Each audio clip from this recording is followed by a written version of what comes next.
नमस्कार, आप देख रहे हैं केसी स्टार न्यूज़ और मैं कल्पना चोपड़ा हमारे कैमरामैन कुलदीप चोपड़ा के साथ। आज केसी स्टार न्यूज़ टीम पहुंची है महम शहर स्थित संत कबीर धर्मशाला में, जहां पर एक शादी समारोह का आयोजन किया गया। आप वैसे तो बहुत से शादी समारोह देखते होंगे, लेकिन आज की ये शादी अपने आप में एक अहम मिसाल है। आपको बताते चले, यह शादी कबीर समाज में जन्मे दिलबाग सिंह की सुपुत्री मीनू के संग सुल्तान सिंह खटक साथ होने जा रही है और इस शादी में भगवान बुद्ध को साक्षी मानकर संविधान की शपथ दिलाई गई।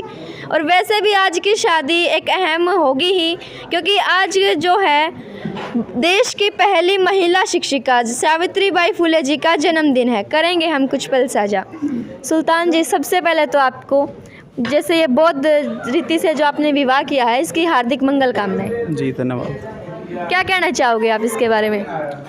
मैं कहना तो क्या चाहूँगा, मेरी दिली इच्छा थी कि मेरी शादी बौद्ध धर्म के रीति रिवाज से हो और माता सावित्रीबाई फुले की जयंती पर मेरा विवाह हुआ। इसकी मैंने कल्पना नहीं की थी, लेकिन ये एक अपने आप में एक जो बड़ी बात है। और आज मेरा जन्मदिन भी है, तो ये मेरे लिए बहुत खुशी की बात है कि मेरे जन्मदिन पर ही मेरी शादी हुई है और इसी दिन माता सावित्रीबाई फुले जी की जयंती है। और मैं माता सावित्रीबाई फुले जी को बहुत ज़्यादा फॉलो करता हूँ और इसलिए हमने ये फैसला लिया है। इससे मैं बहुत खुश हूँ। आप कितने पढ़े लिखे हो? मास्टर डिग्री, और अभी दूसरी मास्टर डिग्री कर रहा हूँ। इस विवाह से आप कितने संतुष्ट हैं? 100%।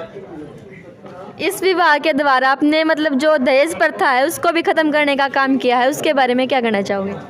देखिए, वैसे तो दहेज प्रथा को मैं एक बीमारी मानता हूँ और बीमारी कोई ऐसी नहीं होती जिसका इलाज नहीं होता, लेकिन इलाज वही कर सकते हैं जो इलाज करना चाहते हैं।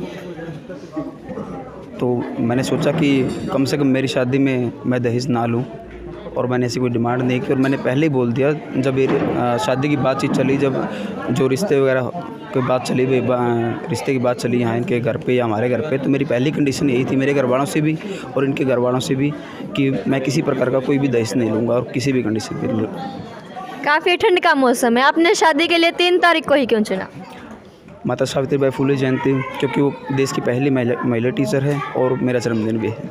इसके 2 ही कारण हैं। बौद्ध धर्म से विवाह करके आप समाज को क्या संदेश देना चाहते हो?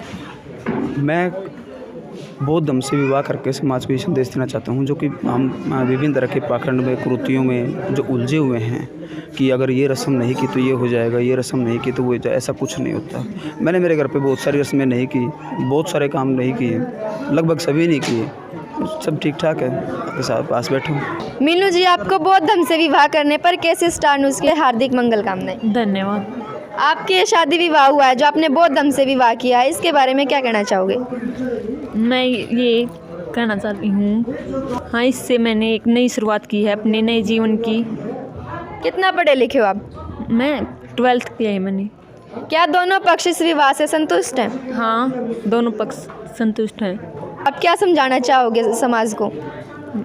मैं ये संदेश देना चाहती हूँ कि कोई भी शादी की जाती है बिना दहेज और रीति साधारण तरीके से की जाए शादी। क्या आपने शादी में कोई दहेज भी दिया? नहीं। डिमांड भी की गई? कुछ नहीं की गई। 3 तारीख को ही क्यों चुना आपने शादी के लिए? आगे पीछे भी कर सकते थे, काफ़ी ठंड का मौसम है। क्योंकि इस दिन सावित्रीबाई फुले जी का जन्मदिन था और मैं अपने आप को बहुत लकी समझती हूँ कि इस दिन मेरी शादी हुई है और इसी दिन मेरे नए जीवन की शुरुआत हुई है। क्या कहना चाहोगे सावित्रीबाई फुले जी के बारे में? और मेरे हस्बैंड का बर्थडे भी है इस दिन। सावित्रीबाई जी के फुले के बारे में क्या कहना चाहोगे आप? वो देश की पहली शिक्षिका बनी थी और वो उनके पति ने भी उनका साथ दिया था, क्योंकि वो पहले बहुत अनपढ़ थी और छोटी उम्र में ही उनका विवाह कर दिया गया था। तो उसके हस्बैंड ने उनका साथ दिया उनको पढ़ाने में और उन्होंने महिलाओं के प्रति भी अपना योगदान दिया है और महिलाओं को पढ़ाने में बहुत महत्वपूर्ण योगदान दिया है। धन्यवाद।